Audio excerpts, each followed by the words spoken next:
Hey, and welcome to Riffin with HB. We're going to talk about old school and underrated bands and try to bring them to the masses. And today we're going old school, talking about Nirvana. As I was mentioning last week during Riffin, we're going to be talking about all of the 90s bands. Not all of them, but a good chunk of them. We're going to knock out a good chunk of the mainstream popular grunge 90s bands and then I'll kind of go from there. But taking off on Nirvana, we got Stone Temple Pilots, Alice in Chains, a few other bands we've already covered. Oops. Sorry, let me mute myself here. But yeah, we've already talked about Soundgarden. We're going to talk about this is one of my favorite bands. So we're going to talk all about Nirvana, the ins and outs of them. Not all about them. Again, there's only so much we can cover here in the show. And as always, if we don't feel we covered all of it, we'll come back around to it. But there's a lot to cover here. It's going to be a pretty long episode. Um, I got a lot of stuff for you guys. I'm excited about this one. Let's just go ahead and get right into it. Let me pull it up. Definitely the sound of the 90s area kind of started to shape the sound of the 90s. I mentioned the same thing with Soundgarden here recently, Chris Cornell.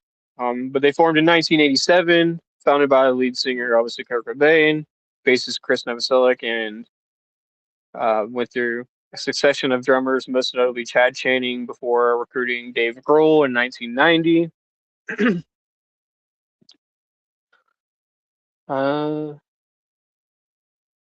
the late 80s, Nirvana established itself as part of the Seattle grunge scene. They released their first album, Bleach, on the independent record label Sub Pop in 1989. Sound relied on dynamic contrast, often between quiet verses and loud, heavy choruses. We're going to talk a little bit about this loud, quiet, loud form of songwriting. After signing to the major record label DGC Records in 1990, Nirvana found unexpected mainstream success with "Smells Like Teen Spirit," the first single from its landmark second album, Nevermind, in 1991, cultural phenomenon of the 1990s.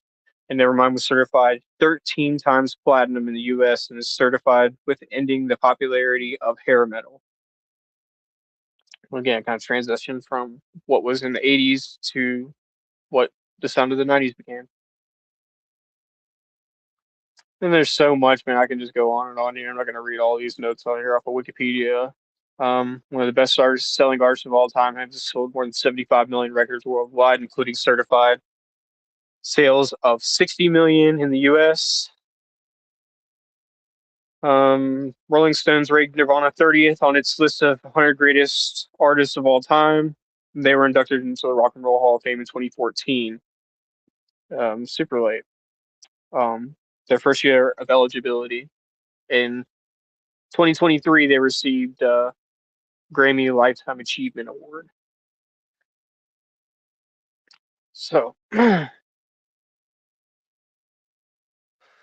there's a bunch of shit on here, awards and album charts and all that stuff. But that's not really what I want to talk about too much.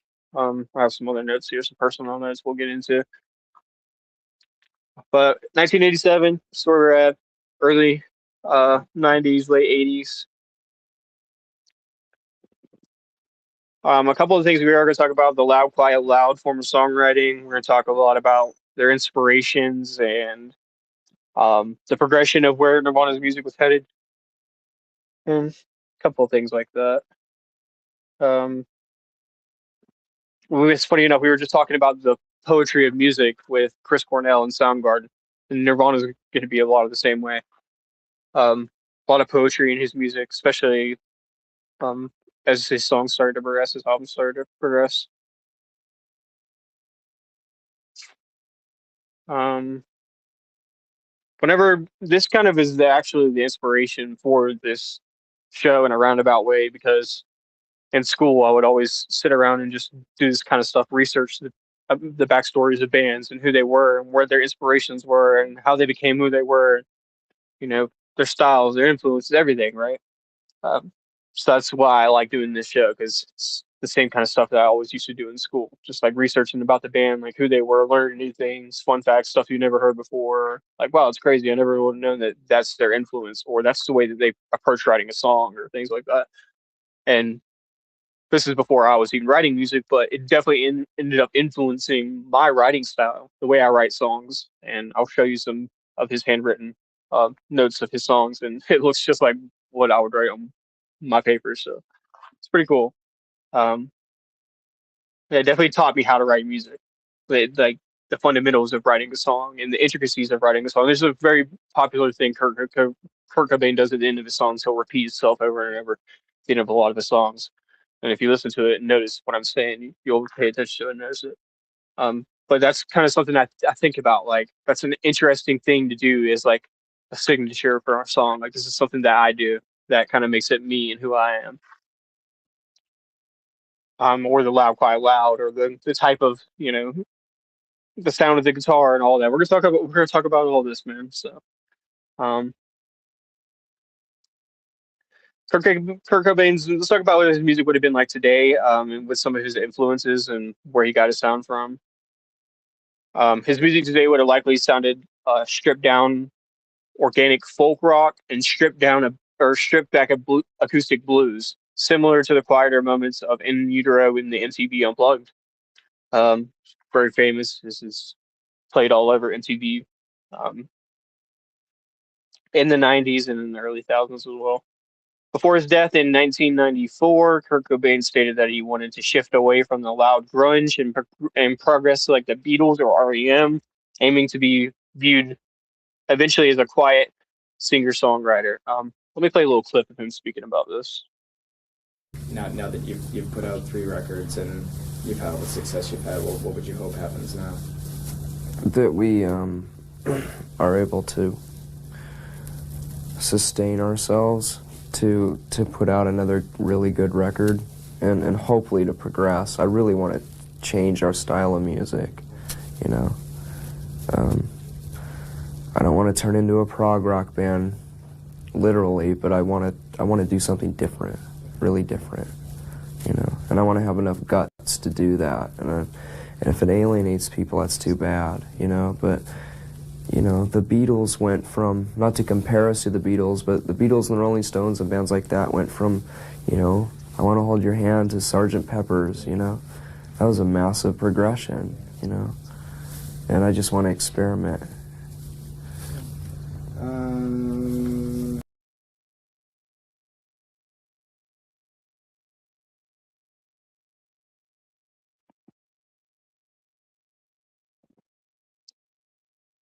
All right. But yeah, it just shows where he was headed at in his music. And it's so funny because I'm listening to the albums earlier. That's exactly what my thoughts were. Is you listen to his first album, Bleach, and then you listen to the last album. It's a progression that goes through. You're like, by the time Nevermind came out, it was already such a big, huge jump of being there and done that. Once you have that inspiration and the knowledge and the experience of, hey, I've been here and done that, then it influences even more, right? Um, Moving towards nylon strings, plucking, acoustic rhythm, and organic additions like the cellos cellos rather than distorted electric power chords. This is the MTV Unplugged album was very much like that. Um, had a lot of string instruments and added a lot more sound, way less of the heavy distortion grunge that he was known for. And that's what's interesting to me, though, because if, a lot of people think about if he would kept writing music, maybe it would be just like his earlier albums, just a continuation, or maybe even different. You know, there's a lot of bands that do that. Like Metallica has kept their sound and not changed very much over the years at all. But some bands do progress and they change, and that's what his path was leading on. You got to remember he's part of the 27 Club, so he died when he was 27 years old, and that's the thing to think about. He already had 3 albums out, and imagine what he could have done with more than that, right?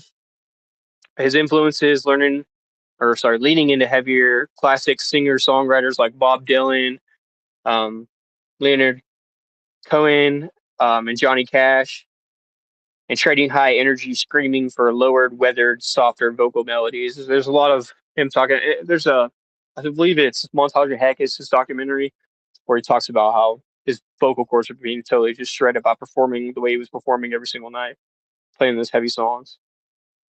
Um, let's see here.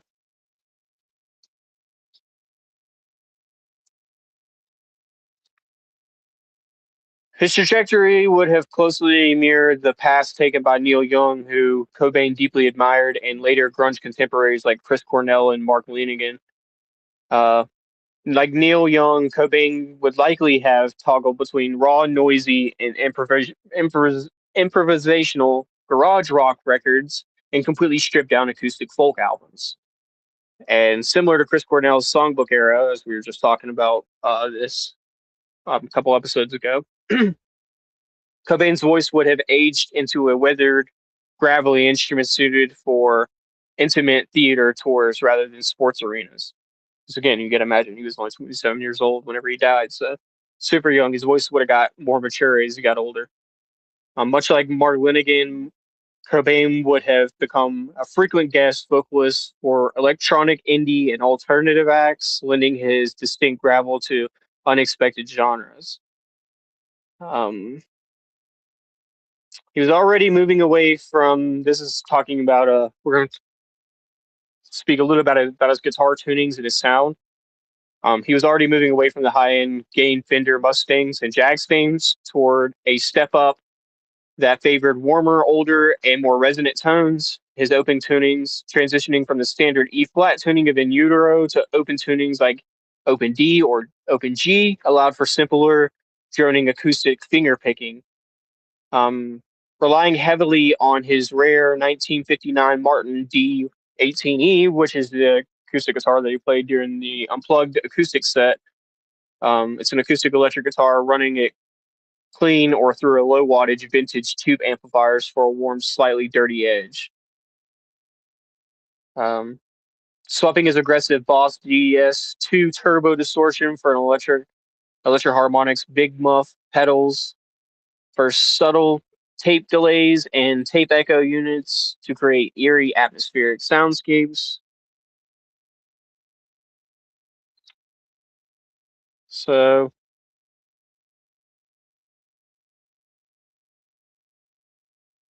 now let's talk a little about because that's funny. I saw a video earlier. Somebody was describing his rock is 3-chord rock, and I've always described it as 4-chord rock because there's tons of different bands that have this style, and I've mentioned this on here several times about Green Day is one of those bands. There's tons of like these punk rock grunge bands from the '90s that play these 4-chord progressions. Smells Like Teen Spirit's built entirely on a 4-chord riff, played as power chords. If you guys play guitar, you know exactly what I'm talking about. Lithium uses a 4-chord variance in its main verse progression before expanding into the broader sequence. Goodness. In Bloom is driven by a heavy 4-chord cycle that defines standard music theories. It's B flat, G, F, A flat. Um, Again, these are just like this is where I started to learn how to write music and understand the fundamentals of writing music, because it's do I want a verse or a chorus, or how do I want my song to be flat or sharp, or what feelings am I trying to convey? This is all when I started like plant a seed in my head. Um, but Cobain's songwriting relied heavily on 4-chord progressions, though he frequently stripped down his songs to 3 chords or expanded them using simple chromatic shifts. While pop punk and traditional rock often favor basic 3-chord formulas like 1, 5, 4, Cobain use simple chords and unique, non-traditional sequences to create Nirvana's signature tension. The loud, quiet, loud is what we'll talk about here in just a minute. Three chords examples of his songs are About a Girl, Silver, Polly. About a Girl consists almost entirely of 2 to 3 chord structure, toggling between E minor and G for the verse.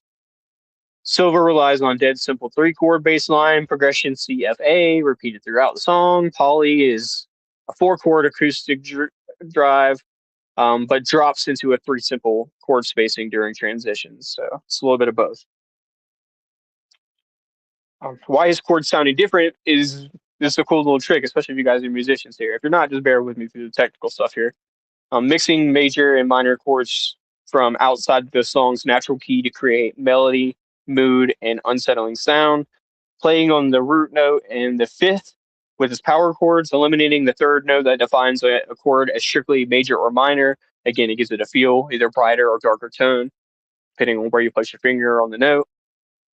Moving the same chord shape up or down the guitar neck by 1 fret at a time rather than sticking to a traditional scale. So instead of like climbing up the guitar like this, he's climbing up the guitar up and down. It just creates a unique style. It's like what's his own thing, right? And he was a left-handed guitarist too, so he actually had to make his own guitars to fit what they are. That's why he created a famous guitar, what's known as the Jag Stang. It's a Jaguar and a Mustang. He combined them together and then created his own guitar. It's pretty cool. He just experiment with all sorts of crazy stuff. It's really the passion for music that people should have when they're writing and creating. Let's talk a little bit about the loud, quiet, loud thing. This might stick in your head. This stuck in my head for years ever since I figured out this concept. The loud, quiet, loud dynamic altering between whispered, stripped back verses and explosive, distorted choruses defines Nirvana's most iconic sound. Smells Like Teen Spirit is a perfect example of that. They get loud, quiet, loud. Um, While Kurt Cobain didn't invent this arrangement style, he perfected its commercial appeal, permanently shifting the landscape of the 90s alternative rock production.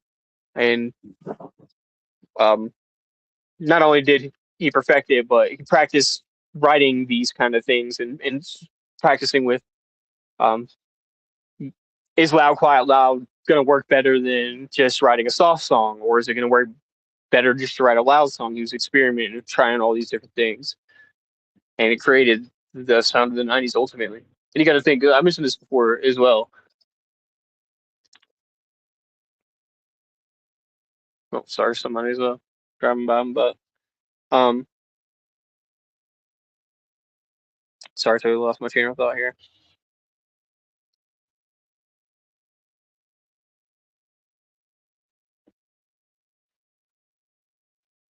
Um,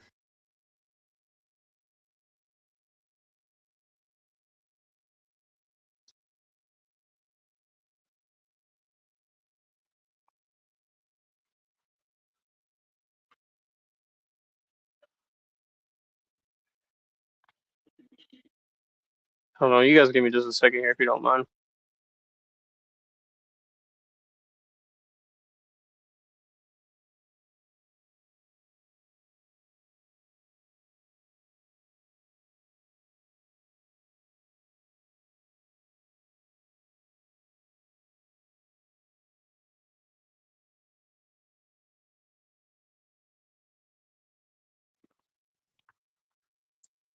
Sorry about that.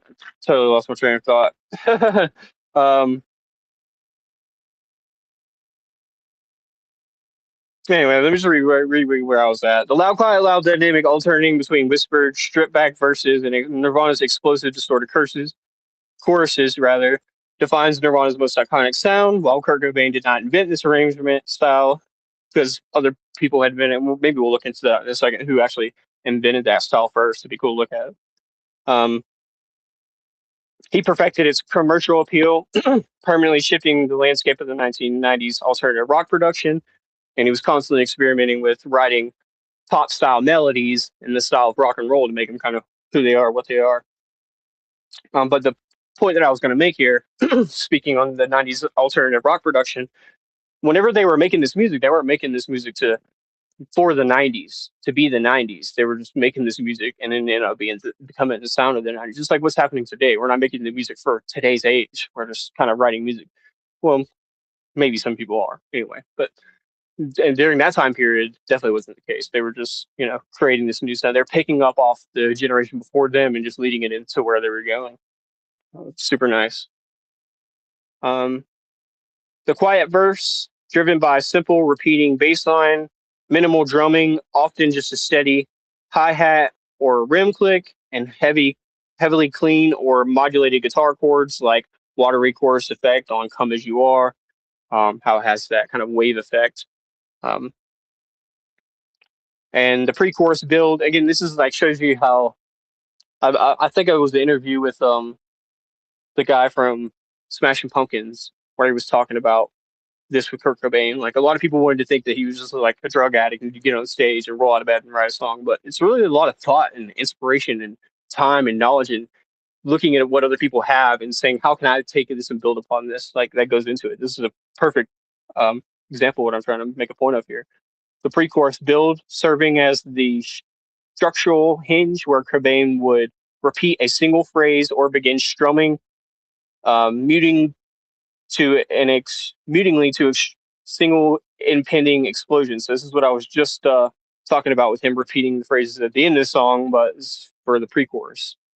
So he would repeat a single phrase before the song. Um, the loud chorus, finishing it all up here, dropping a wall of sound by kicking on high gain distortion pedals, switching to heavy crash cymbals, and shifting the vocals from a melodic mumble to an intense scream. And that's perfect example is Smells Like Teen Spirit. And it is also a great example of the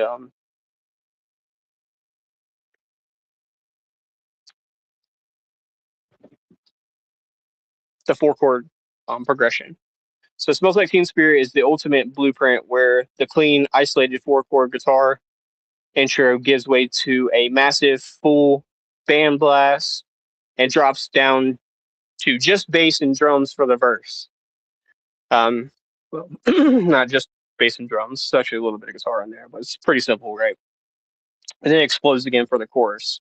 Heart-shaped box uses a muted, winding acoustic style riff during the verses that suddenly erupts into the feedback heavy abrasive chorus. Lithium's another perfect example that perfectly mimics the bipolar emotional swings by pairing a bouncy, clean tone verse progression with a pushy, distorted yeah chorus. So if you guys aren't familiar, lithium is um, actually used as a medication for bipolar. So it makes perfect sense why they would use this as a thing to describe their songs, the tug and pull, the up and down. Um, the Pixies are actually Kurt Cobain admitted that "Smells Like Teen Spirit" was an intentional attempt to rip off the Boston indie rock legends, the Pixies, who popularized the jagged structural volume drops on albums like Doolittle. So it doesn't say who created it, but again, it says here that they popularized it. The Melvins and Black Sabbath, combining the slow, heavy sludge of Pacific Northwest punk with the classic metal riffing styles of the 1970s. And also the Wipers, utilizing the claustrophobic, tense underground punk style of this Portland band to build the atmospheric dread before breaking the tense tension with noise. And it's good. It like breaks it up a little bit. There are tons of bands like that. Like Slipknot's a great example for this for me. A lot of people, it's really too intense for them, but to me, it's like the perfect amount because there's a lot of like intense, heavy screaming and yelling and heavy music, but then like he brings it back down where it's like I can ingest this. Like it's not too much spice, too much salt, or whatever, right? Um, Let me check my personal notes, make sure I'm not skipping over anything. I think we're covering all this. Simple pop melodies with four chords. That's this whole structure. If you think about it, like they're rock songs, they're grunge, right? But if you take it away, and there's tons of people that do this now with the song, they'll take a song like Nirvana and they'll make it into the style of a country song or a pop song or whatever, right? And once you start to do that, you realize that these are just pop songs disguised by distortion guitar and his raspy voice. Um, let's talk about his influences, and I got some cool um, handwritten stuff to show you guys. And you can actually go online and find all his handwritten journals. Um, tons of pages and pages and pages of all his thoughts just spilled out onto the paper. It's like if you ever wanted to step into someone's mind about how they think and how they write, just what they like feel in their like most inspired moments, in their darkest moments, in their happiest moments, whatever's going on, right? There's so much of his own handwritten notes, which is really cool. So that was kind of the tools that I use to study like what were his inspirations, and I'll show you some of the ones right here. Like he started to write an album list of his top 50 albums that he loved, and I think that's really cool because that's what I'm doing all the time. When I listen to an album, I'm like ranking the songs in my head, like which one do I think is the best, and why do I think it's the best, and like what's my opinion? You know, it's all because that's what this show really breaks down to. It's like so I try to tell people it's like none of this is super factual other than the things about the band, and then what we're just riffing about is just like all like philosophical about music. It's just feels and vibes, and of course there's technical stuff about tunings and things like that. But you know, it's all just interpretation. That's really what it should be. Anyway, let's get back into this. His inspirations. The musical foundation was shaped by his by his early obsession with the Beatles and classic rock. He actually, one of his, he got a drum whenever he was a really young kid, and that was his first instrument that he got. That's how he got to play music was by walking around playing. It was a drum that hangs on your chest, and he would walk around banging it, playing the Beatles, and probably other classic rock songs. I'm sure too. But the Beatles were a huge inspiration for him, as you can see in that video. That's what he mentioned about trying to, you know, do the same thing that they were doing in his own way. Before discovering the raw DIY ethos of punk, he frequently cited the pioneering punk and alternative acts like the Pixies, the Melvins, as the driving forces behind Nirvana's dynamic shifts between quiet verses and explosive choruses, as we talked about. His musical tastes were highly electric, bridging melodic pop with abrasive underground punk, and his primary influences included the Beatles. The earliest and most consistent influences on his melodic sensibilities. He idolized John Lennon for his introspective songwriting. Punk rock bands such as the Sex Pistols, Black Flag, and Bad Brains shaped Cobain's appreciation for aggressive, stripped down, and visceral music. The Pixies, as we talked about several times already, it's actually how I discovered who the Pixies even were, was through Cobain. Masterfully combining punk fury with accessible pop hooks, this band profoundly influences Nirvana's structure, quiet, loud, quiet dynamic. Um, a sludge metal punk band from Cobain's hometown of Aberdeen called the Melvins, Aberdeen, Washington. We were a huge influence for them. Their heavy guitar riffs directly inspired Nirvana's early gritty sound. Lead Belly, if you guys aren't familiar, you got to check out Lead Belly. The legendary American folk and blues artist, Cobain was deeply drawn to this emotional, soul-bearing style, best demonstrated by Nirvana's famous cover of "Where Did You Sleep Last Night" on MTV Unplugged. That's song was actually written by Lead Belly, and that's how you maybe remember this. If you know this live performance like I do, you remember him talking about the guitar, like trying to buy the guitar from the Lead Belly estate, but they wanted like a stupid amount of money for it. But yeah, it's pretty cool. And this is my favorite thing, especially if you listen to bands like Soundgarden is a perfect example. They have that really bluesy, soulful sound. Stone Temple Pilots, who we'll be covering soon, really has that in their music. It's like where country, rock, and blues all collapse together in this beautiful fucking mixture. And that's where they got a lot of their influences from, were these old blues guitarists, these people sitting around just writing about the blues, writing about the pain, writing about the sorrow on the guitar, on the porch with the guitar, just by themselves. And some of the best musicians that I've ever lived are just people like that. And never got famous, never wrote an album, weren't known by anybody more than just the people in the town, if that, right? Maybe never known by anyone. Um, but definitely check out that Lead Belly and check out the song "Where Did You Sleep Last Night." Cobain had a deep respect for the innocent and passionate music. He frequently championed bands like Daniel Johnston, Shonen Knife, the Raincoats, and the Vaselines. On that MTV um, Unplugged, they cover a song by the Vaselines that's actually from the Bible. It's a story from the Bible. Okay, let me show you guys some stuff. here. Actually, I'm gonna show you this one first. This lists his 10 right here, his top 10 albums. And this is fucking cool, dude. This is how my brain works. He started his album, as you can see here, the list for his albums. And then he found another one he had to put up as top. So he reordered the numbers and then actually finished the album after all that was said and done.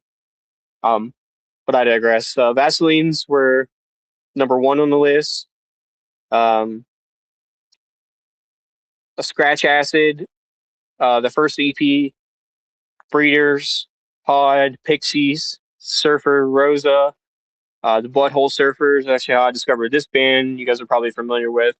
Super 90s sound. Um, Stooges, Raw Power, Shonen Knife. These are people that we've already talked about in here, right? Jad Fair, Lead Bellies, Sex Pistols, Mudhoney.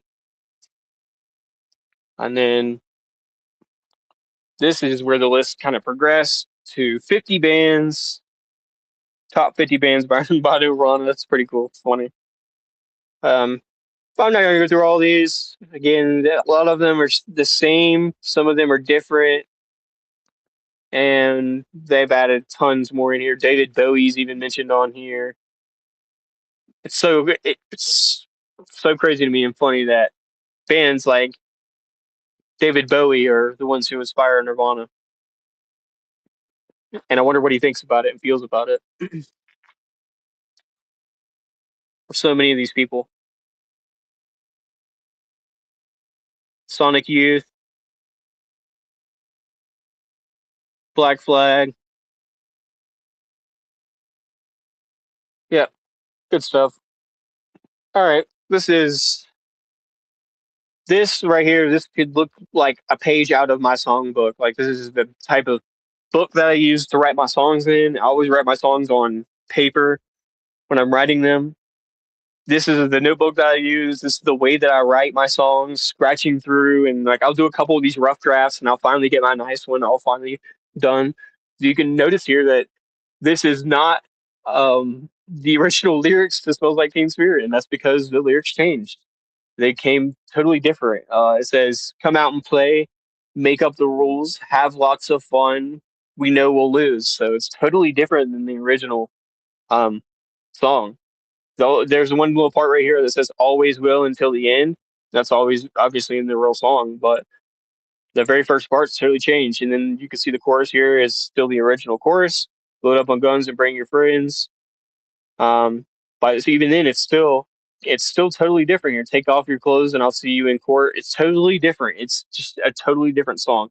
But what I want you to notice here, that's really the cool part, is the part on the left that shows the pep assembly becomes a rally. Um, Revolutionary debris litters the floor of Wall Street. So it's like a little bit of the influence for the real music video where he's actually in the fucking auditorium or the gymnasium or whatever, playing this song. It's kind of evolved, but this is where the seed of ideas come from. And you're like, how do people write songs? And this is a perfect example. Sometimes what you get isn't what you start with. Sometimes what you start with is just kind of the feel, the vibe, or a chorus. And you're like, you know what, I like this chorus, but the verse isn't really working for me. But the feel, the melody that I have for it works great, right? So let me just change the lyrics a little bit. And one thing that I always say is the lyrics aren't really super important as long as they fit into the sound and the pattern of what you're trying to achieve, and then you can really kind of make and mix and match it for what it is. But a lot of that comes into my songwriting, how I write my music. It's like, do I want to add? Do I want? I still want to get this meaning across, but I want to do it in a little bit of a shorter. I need to shorten this up a little bit. So whatever I say, I need to make it a little shorter or a little longer, or maybe I need to elaborate what I'm saying, or maybe I don't need to say so much. I can just get rid of all that. And it's fucking unique on how to um, write songs, and that's how I write my music, and I just like caused a correlation, right? Do I love Kurt Cobain and how he does his things because that's how I would end up doing my music, or am I doing my music because literally studied this and watched this and was like, wow, this is a really cool way to write music? I'm not sure, man. Maybe it's a combination of both. But to me, it shows what we talk about on the show a lot. What I really like to highlight that bands like Little Stranger, for example, can be influenced by bands like Gorillaz, who could be influenced by bands like the old blues people that we were talking about, right? So it's like you never knew where music today will lead to what tomorrow is. And so many people have a hard time of like attaching to what's new, but that's the thing about music like Nirvana. It's fucking timeless, dude. You throw that shit on. It's like earlier, I can remember being a kid listening to this shit for the first time, like some of these new songs coming out and like being around it and all the time when, especially whenever I was in school studying this, I discovered Nirvana songs that I'd never heard before. Whenever I started listening to full albums, it gave me my appreciation for listening to a full album. Like, wow, he's trying to tell a story here, not just in the song or this song, but throughout this album and every song. The way he's like, each song is placed where it is, it tells a story. And you discover songs that you would have never heard. There are tons of songs like Breathe I was listening to earlier that you're like, you're not going to hear that song on the radio, right? But if you play it, you're like, damn, that's a really good song. Like, there's tons of these songs on here that are like that.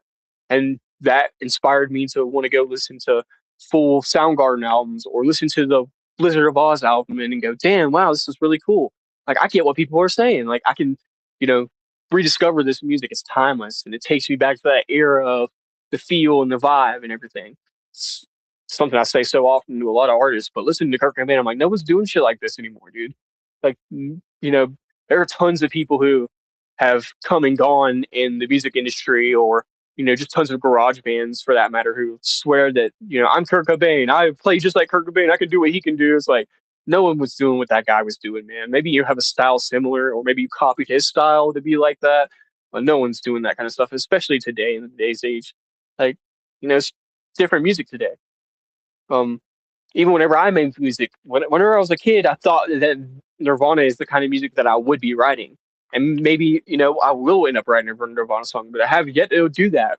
And all the songs that I have that I've written, not one of them sounds like that.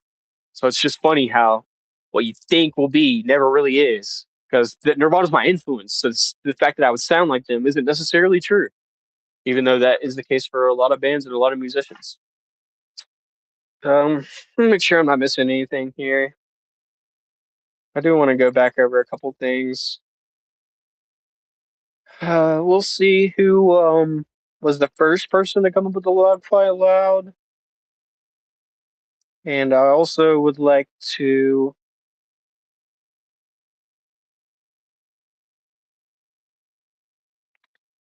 look up about the repeating at the end of his songs as well.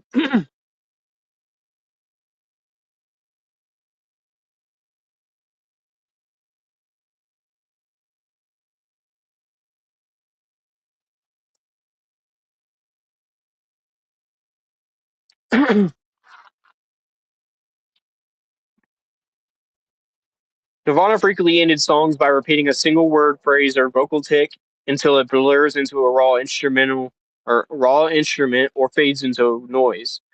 The examples include A Denial on Still 18 Spirit. He says A Denial at the end of the song over and over and over again. I'm on a plane, on the song On a Plane, where he talks about I'm on a plane, I'm on a plane. um, All Apologies is um, All in All is All We Are. So he repeats it all over and over. All in all is all we are. Um, Lithium loops the refrain yeah dozens of times in a row. It's just the word yeah, yeah, yeah, yeah, yeah over and over again. And it's almost like a mockery to people who can't write songs. Like all you have to do is just like repeat yourself over and over again. It proved it. Some of the best selling albums or the most selling albums, the best albums ever written. Um, just by saying yeah dozens of times over and over again. Stay away, chants God is gay, or get away in a frantic loop.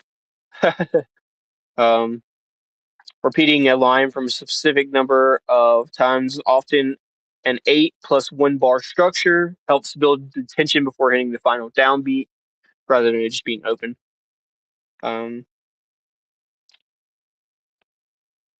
Chanting a phrase to pieces mimics a breakdown, moving from a standard lyric into a primal scream or exhausted whisper. Kurt Cobain did that a lot. It's pretty cool. And something I wasn't as aware of that I was just reading is that apparently before a chorus that it would be that the same way as well too. But you definitely notice it on the end of a song. You're like, yeah, it's just before the song fades out, kind of adds a little something to it. Something's very unique to me. I haven't tried to do that in any of my songs, but I'm always weird to think about stuff like that. Like, wow, it's an interesting way to write a song. Let's see who the first person was to do the loud, quiet, loud.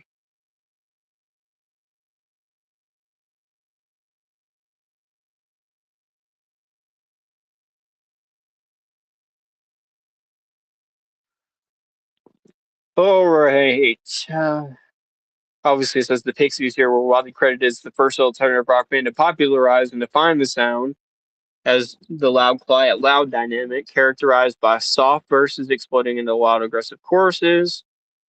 While earlier underground acts like Mission of Burma used similar contrasting dynamics, the Pixies made it into a defining blueprint.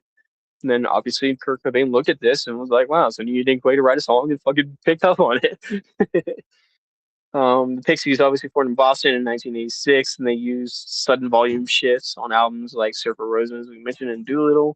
This is 88 and 89. Cobain famously admitted that he was essentially trying to rip off the Pixies whenever he wrote Smells Like Teen Spirit, we talked about. So, yeah, I guess they were one of the first people to think about it. And, while earlier underground acts like Mission of Burma used similar contrasting dynamics, they made it defining. See, Mission of Burma was an American post-punk band from Boston, and they formed in 1979 with Roger Miller on guitar, a few other people. I'm actually not familiar with them.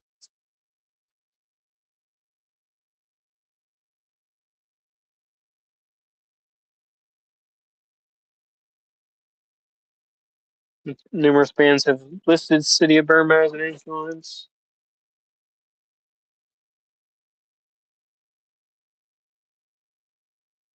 Hmm, nice. Cool. I think that was cuts it for today, guys. One of my favorite bands. Nice to cover. Nice to be to cover a bunch of these 90 bands. Stone Temple Pilots and Bush. It's all gonna be totally fucking great music. Um, so there are tons of bands that I like, but I'm like listening to them to get prepared for the show and out of respect. But when I'm listening to Nirvana or Soundgarden or Stone Temple Pilots, I'm like, yeah, this is the music that I fucking love. So it's like I have to like force myself to listen to it essentially. And there's very many bands that we covered there like that. There's sometimes like like I can take this or leave this or whatever, but I kind of like Nirvana, um, Stone Temple Pilot, all these '90s bands, Alice in Chains, and we'll cover several of them here in the next couple weeks, next couple months, and we'll move on from there. Cool. Thank y'all for being here. And let me check some comments real fast just before we get out. I noticed a lot of alternative bands were from Washington, yeah, Seattle area. Yep, it's pretty iconic. Seattle's finest for sure. that that's the Seattle grunge scene. And we're going to be covering a lot of them. Like I mentioned, we just covered Soundgarden a couple episodes ago. If you want to go search that, Mystic Journey Church, Riffin with HB, Soundgarden. We covered Soundgarden, Temple of the Dog, and Audio Slave all in one episode. There's a band that is like that where they have multiple bands. Try to cover them all. Did the same thing with Tool. So yeah, go check out some of the other episodes. And I appreciate y'all being here. If you want to see a band, drop it in the comments. Let me know what you want to see.